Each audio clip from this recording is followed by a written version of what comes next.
तो आदाब, नमस्कार, गुड इवनिंग, सत श्री अकाल। एक बार फिर आप तमाम लोगों का स्वागत है क्राइम तक की कहानी के इस एपिसोड में। उम्मीद है पूरी फैमिली अच्छी होगी, अपना और अपनों का ख्याल रख रही होगी। आज चौथा दिन है जब सिया और चेतन पुलिस की हिरासत में है। पुणे पुलिस की हिरासत में एक पुलिस स्टेशन में लगातार उनसे पूछताछ चल रही है। सिया ने एक बार पुलिस वालों से पूछा, कहीं से उसे पता चल गया कि उसके पापा हॉस्पिटल में थे जब केतन की मौत की खबर आई, और जब यह खबर आई कि उसे गिरफ्तार कर लिया गया। 23 जून को सिया को गिरफ्तार किया गया था। तो पुलिस वालों ने उसे बताया कि तुम्हारी वजह से तुम्हारे पिता, तुम्हारे पापा अस्पताल में, आईसीयू में फिर बाहर आए। लेकिन जो वहाँ पुलिस वाले मौजूद हैं, उनके हिसाब से इस खबर को सुनकर सिया के चेहरे पर ज़्यादा एक्सप्रेशन नहीं था। यानी क्या इस खबर को सुनने के बाद उसने महसूस किया, नहीं पता चला। जिन पुलिस वालों ने ये बातें की, उनके हिसाब से वो पता नहीं लगा पाए। सिया का भाई भी कल पहुंचा था उसी पुलिस स्टेशन में जहां उन्हें रखा गया है, लेकिन आमना सामना यह मुलाकात नहीं हो पाई। लेकिन इन 4 दिनों में सिया और चेतन ने कई बार अपने बयान बदले, पर इन 4 दिनों का अब तक का जो निचोड़ सामने आया, वही कहानी आपके सामने रखने जा रहा हूं। 18 जून की सुबह 10 से 10:30 के दरमियान केतन की मौत हुई थी, धक्का देकर। जब पुलिस ने सिया और चेतन के कॉल डिटेल खंगाले तो अजीब हैरानी हुई। 16 जून तक दोनों में काफी बातें होती थी, लेकिन 17 जून से दोनों में बातें मोबाइल पर नहीं हुई। न इनकमिंग कॉल, ना आउटगोइंग कॉल, न सिया ने किया, न चेतन ने किया, और कोई मैसेज नहीं। वैसे भी सारे मैसेजेस व्हाट्सएप के, टेलीग्राम ऐप, बाकी सोशल मीडिया के, सिया के मोबाइल से भी गायब है और चेतन के मोबाइल से भी गायब है। इन्होंने सब कुछ डिलीट कर दिया, क्योंकि इन्हें शायद शक था कि कहीं पुलिस पूछताछ करते हुए इनके रिश्तों के पीछे इनके मोबाइल तक ना पहुंच जाए। तो सारे डिटेल, सारे डेटा दोनों के मोबाइल से डिलीटेड है। इवन जो रिसाइकिल बिन है, डिलीट आइटम से भी डिलीट कर दिए गए हैं। फॉरेंसिक टीम उसे रिकवर करने की कोशिश कर रही है। लेकिन जो सामने आई बातचीत वो ये कि 17 जून को दोनों जब कैफे में मिले थे, उस दिन भी दोनों में कोई बातचीत नहीं हुई। यानी ये दोनों 16 से इस बात की एहतियात बरत रहे थे कि उनका कॉल डिटेल या उनकी कॉल डिटेल, लोकेशन, ये कहीं एक सबूत के तौर पर सामने ना आए।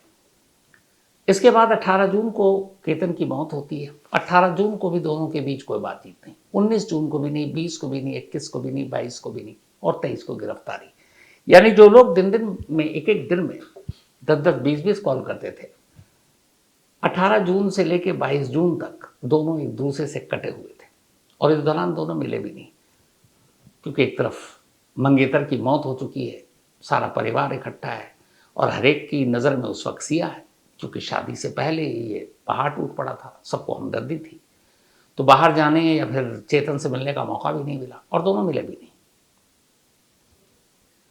लेकिन असली कहानी जो पूछताछ में सामने आई है, वो अपने आप में बड़ा हैरान करने वाली है। चेतन और सिया जब मिले और सगाई हो गई, तो भी ये था कि अभी वक्त है, शादी में टाइम लगेगा। लेकिन अचानक सुगबुगाहट सिया के घर शुरू हो गई कि जब सगाई हो गई है तो अब केतन के घर वाले चाहते हैं कि शादी जल्दी हो जाए, क्योंकि केतन की उम्र भी 26 साल हो चुकी थी। तो वो लोग चाहते थे जल्दी हो जाए। हालांकि सिया के माँ बाप इतनी जल्दी में नहीं थे, क्योंकि सिया भी 19 की थी तब तक, 20 की तो वो 19 जून को हुई है। लेकिन केतन के घर वालों का ये था कि शादी अब हो जानी चाहिए जब सगाई हो गई। और यहीं से सिया घबरा गई। उसने केतन से बात की। उसने कहा, देखो सगाई तो हो गई, शादी में भी 5 महीने हैं, 5 महीने में हो जाएगी, और क्या करें। पहले इन दोनों में यह हुआ कि घर पे बात कर लो। चेतन तैयार था अपने घर वालों से बात करने के लिए, अपनी मम्मी पापा से, शायद वो लोग मान भी जाते। सिया तैयार नहीं थी। सिया ने कहा कि अगर मैं अपने माँ बाप से बात करूंगी, मम्मी पापा से, तो उनका दिल टूट जाएगा, पता नहीं फिर घर में क्या होगा, और वो लोग फिर अग्रवाल फैमिली से कैसे बात करेंगे, क्या मुंह दिखाएंगे। तो उसने कहा, मेरी हिम्मत नहीं हो रही, मैं शादी से इनकार करूं अपने घर वालों के सामने, ये मैं कर ही नहीं सकती, चाहे कुछ भी हो जाए। तो बोला, फिर रास्ता क्या है। उसने कहा कुछ और सोचते हैं। फिर यह था कि किसी तरह शादी टालें। सिया और चेतन में एक चीज ये तय हुई थी कि कम से कम 3 साल का मौका मिल जाए, और खासतौर पर यह सिया का था। 3 साल में बहुत कुछ बदल जाएगा, 3 साल में वो बहुत कुछ कर लेगी। इस दौरान में कॉमर्स की पढ़ाई कर रही थी सिया, और पुणे के एक कॉलेज से, और उसको पापा ने एक बेकरी का शॉप खोल कर भी दिया था उसे। तो उसने कहा मैं तब तक कुछ और भी कर लूँगी, और 3 साल में कुछ ऐसे रास्ते निकल आएंगे कि तुमसे शादी की बात घर में छेड़ूंगी, घर वाले शायद मान जाएंगे। क्योंकि सिया को ये भरोसा था कि वो इकलौती बेटी है, एक भाई और एक बहन है, भाई भी छोटा है। लेकिन ये दोनों अभी ये सब सोच रहे हैं, उधर शादी की तैयारी शुरू हो गई। शादी कहाँ होगी, कौन कौन गेस्ट, कैसे, सब कुछ। और सबसे बड़ी चीज़ जो हो गई वो ये कि प्री वेडिंग शूट, वो भी बाली में, इंडोनेशिया में। अब चेतन और सिया दोनों घबराए कि प्री वेडिंग शूट भी हो रही है, इसके बाद तो कुछ बचेगा ही नहीं। क्योंकि सब कुछ होने के बाद अगर शादी से इनकार करती हूँ तो फिर घर वाले, मम्मी पापा, रिश्तेदार, उधर केतन के घर वाले क्या कहेंगे, पापा की भी साख और इज्जत चली जाएगी। तो वो घबरा गई इस प्री वेडिंग शूट से, क्योंकि ये फिर आखिरी मोहर है, उसके बाद तो शादी है, और शादी उसे करना नहीं। तब उसने कहा कि मुझे बस किसी तरह 3 साल मिल जाए, 3 साल तक शादी नहीं करूंगी, तब मैं 23 की हो जाऊंगी, और 23 में आसानी से कर सकती हूँ। लेकिन ये 3 साल कहाँ से लाए, 3 साल का वक्त कहाँ से खरीदे।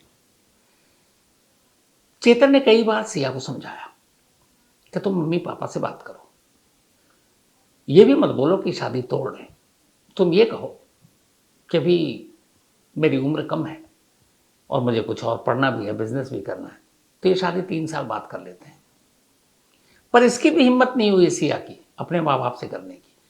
क्यों? क्योंकि उसे लगा कि ये मान भी जाए, केतन के फैमिली वाले नहीं मानेंगे, क्योंकि केतन अभी 26 के करीब है, तब तक 29 का हो जाएगा 3 साल बाद, तो वो कहाँ मानेंगे, और वो तो जल्दबाजी में भी है बच्चे की शादी में। चेतन बार बार कहता रहा, सिया की हिम्मत नहीं पड़ी माँ बाप के सामने कहने की। और ये इन दोनों के बीच मीटिंग चलती रही, फ़ोन पे भी लंबी बात इसी को लेकर, क्योंकि जब से फरवरी में सगाई हुई इन दोनों का टॉपिक एक ही था, कैसे इस शादी को रोके और कैसे ये दोनों मिले। तब पहली बार एक दिन, सगाई के बाद की बात बता रहा हूं, चेतन ने सिया के सामने एक बात कही, और ये बात है अप्रैल मई की शुरुआत की, अप्रैल के एंड और मई की शुरुआत की। उसने सिया से कहा कि देखो तुम घर वालों से बोल नहीं सकती, बता नहीं सकती, उधर उनके घर वाले भी शायद पता नहीं क्या रिएक्ट करें, तो काम करते हैं हम दोनों भाग कर शादी कर लेते हैं। ये चेतन का आइडिया था पहली बार सिया के सामने। उसने कहा एक बार भाग के शादी कर लेंगे तो फिर तुम्हारे पेरेंट्स भी बच जाएंगे, क्योंकि जो भी इल्ज़ाम आएगा वो तुम पे आएगा कि सिया भाग गई, तो तुम्हारे पापा मम्मी की इज्जत भी रह जाएगी शहर में, सब कुछ ठीक रहेगा, वो भी भूल जाएंगे, अपने लड़के के लिए कोई और लड़की ढूंढ लेंगे। चेतन ने ये रास्ता दिखाया सिया को पहली बार कि चलो हम दोनों चुपचाप खामोशी से पुणे शहर से कहीं भाग कर शादी कर लेते हैं, बाद में सब नॉर्मल हो जाएगा। सिया नहीं मानी। सिया ने कहा कि एक बार भाग के शादी करेंगे, ये भी मेरे मम्मी पापा को ज़्यादा तकलीफ देगा, ये नहीं कर सकती। चेतन ने उसे समझाने की कोशिश की, सिया नहीं मानी, बोली कोई और रास्ता। फिर ये दोनों इसी पे बात करते रहे, जब चेतन जिद करने लगा कि नहीं और कोई रास्ता तो है नहीं। तब एक रोज अचानक सिया ने कहा कि भाग कर शादी करने से तो अच्छा है, यह ज़्यादा आसान है मेरे लिए, केतन को मार देना, क्योंकि केतन को मार देंगे तो सारे मसले का हल हो जाएगा, न शादी तोड़ने की ज़रूरत पड़ेगी, न मुझे मेरे माँ बाप को बोलने की ज़रूरत पड़ेगी कि मैं वहाँ शादी नहीं करना चाहती, न केतन के घर वालों को बुरा लगेगा क्योंकि वो लड़का अब दुनिया में तो है नहीं। तो अगर केतन को मार देती हूँ तो ये मेरे लिए ज़्यादा आसान है बनिस्बत इसके कि मैं माँ बाप से ये कहूँ कि मेरी शादी अभी आप नहीं कीजिए या रिश्ता तोड़ दीजिए। तो ना मैं उनका दिल तोड़ूंगी, ना उन्हें बुरा लगेगा, ना केतन के घर वालों को बुरा लगेगा, और इसीलिए घर में शादी तोड़ने की बात करने से ज़्यादा आसान मेरे लिए केतन को मारना है। लेकिन जब चेतन ने पहली बार ये सुना तो वो डर गया। उसने कहा तुम क्या बात कर रही हो। फिर धीरे धीरे चेतन के दिमाग में भी ये बात घर कर गई, और उसने कहा कि शायद ये आसान है, इससे किसी को पता भी नहीं चलेगा, और केतन की मौत के बाद वैसे ही रिश्ता खत्म और इन दोनों का रास्ता खुल गया। लेकिन फिर यह हुआ कि कैसे, केतन को मारना आसान तो है पर कैसे मारना आसान है, क्योंकि इन दोनों को यह भी पता है कि जरा सा भी शक गया तो पकड़े जाएंगे। उधेड़बुन में थे ये कि क्या रास्ता निकाला जाए, कैसे केतन को मारा जाए, कैसे वो एक हादसा दिखे या कुछ और दिखे लेकिन कत्ल ना दिखे, और कत्ल दिखे भी तो ये दोनों दूर दूर तक उसकी जद में ना आए, तो क्या करें। इत्तेफाक से रास्ता खुद केतन ने दिखा दिया। ट्रैकिंग का शौकीन केतन 31 मई को पहली बार अपने साथ सिया को लोहगढ़ किले ले जाता है। वहाँ उसके साथ हंसता खेलता, फोटो खींचता, बातें करता, और उसी वक्त सिया को वो खाई नजर आ जाती है। और जिस जगह ये खड़े थे, सिया को लगा कि इससे आसान क्या होगा, अगर मैं धक्का दे दूं सबको यही लगेगा कि एक हादसा था। पाँव फिसला और वो गिर गया। 31 मई को जब ये दोनों लौटे तो दोनों ने पूछताछ में बताया कि 31 मई को आने के बाद पहली बार सिया ने चेतन को यह बात बताई। 31 मई को ही, 31 मई की शाम को उसने चेतन से कहा कि मुझे रास्ता मिल गया, जगह पता चल गया और किसी को शक नहीं होगा और यह हादसा होगा। फिर उसने पूरी कहानी सुनाई। इसके बाद 14 जून को पहली बार मौका मिला, जो इन दोनों ने बताया। 14 जून को जब मौका मिला और सिया ने धक्का दिया लेकिन फिर भी पेड़ की वजह से बच गया केतन। उसके बाद ये शाम को लौटे और फिर पता चला, इधर चेतन को पता है आज क्या होने वाला है, वो उसका दिल धड़क रहा, घबराया हुआ है, पता नहीं क्या होगा क्या होगा। लेकिन शाम को जब लौटी केतन अपने घर और सिया जब अपने घर जाने लगी, तब पहली बार 14 तारीख को ये दोनों मिले। मतलब इस दौरान में चेतन और सिया, इस नाकाम कोशिश के बाद दोनों की शाम को मुलाकात हुई और उसमें सिया ने बताया, मैंने सब कुछ ठीक किया था लेकिन पेड़ की वजह से वो बच गया। जब चेतन ने यह सुना तो चेतन रोने लगा। उसे उम्मीद थी काम हो जाएगा। वो रोने लगा इसलिए कि ये नाकाम हो गया, पता नहीं कहीं केतन को शक ना हो जाए और फिर ये सारी चीज़ें गड़बड़ ना हो जाए और फिर कहीं सिया उससे दूर ना हो जाए, तो वो रोने लगा था। पर सिया ने कहा कोई बात नहीं, अभी एक और ट्राई करेंगे। और इसी के बाद जब 18 जून को ये गए तब सिया ने कहा कि इस बार नाकाम नहीं होना है, तुम्हें भी चलना है। चेतन जाना नहीं चाहता था कि अगर दोनों एक साथ गए, एक साथ लोकेशन, तो फिर इन दोनों ने तय किया कि ठीक है, तुम होगे किले पर लेकिन तुम्हारा लोकेशन नहीं पता चलेगा। और इसीलिए 18 जून की सुबह जब चेतन अपने घर से निकला तो मोबाइल वहीं छोड़ा, स्कूटी पकड़ी, हुडी पहना और पहुंच गया। कोई सबूत नहीं था उसके वहाँ उस किले की मौजूदगी की, बस गलती एक की थी कि अपने एम्प्लॉय का वो मोबाइल ले गया था और उस एम्प्लॉय से भी पूछताछ पुलिस कर चुकी है। उसके बाद जब ये लौटे तो पहले चेतन निकल चुका था किले से, क्योंकि उसे पता था थोड़ी देर में ये अब सिया फ़ोन करने जा रही है अपने मम्मी को, फिर वहाँ से केतन के घर तक फ़ोन जाएगा। उसके बाद 18 जून से लेकर 18, 19, 20, 21, 22, 23 दोनों कभी नहीं मिले, दोनों में कोई बातचीत नहीं है। दोनों की पहली बार आमने सामने मुलाकात 23 जून को हुई, जब एक ही थाने में दोनों से पूछताछ हो रही थी और जब एक ही गाड़ी में दोनों को बिठाकर कोर्ट ले जाया गया ताकि उनकी कस्टडी मांगी जा सके। और ये उसी वक्त की तस्वीर है जब सिया और चेतन को एक गाड़ी में, दोनों का चेहरा ढका हुआ है, पुलिस कोर्ट लेकर जा रही है। अब इन दोनों से आमने सामने भी पूछताछ होगी, कई क्रॉस क्वेश्चन जो है दोनों के वो भी हो चुके हैं चेक, और पुलिस को उम्मीद है कि बाकी चीज़ें जल्दी सामने आ जाएंगी। तो इस कहानी में यह है कि सिया को 3 साल खरीदने थे, 3 साल का वक्त चाहिए था और इस 3 साल के वक्त को खरीदने के लिए केतन की जान ले ली। अब इस एक कहानी में एक साथ कितने घर उजड़े। केतन 25-26 साल का नौजवान बेवक्त चिराग बुझ गया। उसके घर वालों से पूछी, उन माँ बाप से पूछी जिनका जवान बेटा अब इस दुनिया में नहीं है। तो केतन का पूरा परिवार, खासतौर पर उनके माँ बाप, जिनके शायद जब जब याद आएगी उनके आंसू निकलेंगे। सिया सिया ने केतन को मारा, एक कातिल का ठप्पा लगा। सिया के माँ बाप, जिन्होंने बड़े नाज से पाला था अपनी बेटी को, उसके पापा बड़े फक्र से कह रहे थे कि कभी उनकी बेटी उनसे झूठ नहीं बोली, हर बात मानती थी। उन्होंने कहा कैमरे पर, सिया के माँ बाप, जो सिया ने किया उसकी सजा वो भुगतेंगे, रोएंगे वो। चेतन चेतन के माँ बाप को तो पता ही नहीं था कि सिया नाम की कोई लड़की भी है उसकी ज़िंदगी। बल्कि 18 जून को जब वो निकला तो चेतन अपने बाप को ये कहकर गया था कि वो एक मीटिंग में जा रहा, बल्कि अपनी माँ से कहकर गया था, और 2-3 बजे तक लौट आएगा। चेतन के माँ बाप पूरी ज़िंदगी अब इसी सदमे में जिएंगे कि उनके बेटे के माथे पर कातिल का कलंक लग चुका है। 3 परिवार, अलग अलग, तीनों के माँ बाप। हम अक्सर बातें करते हैं किसी के बच्चे का कत्ल होता है, जान ले ली जाती है, उस माँ बाप पे क्या गुजरती है।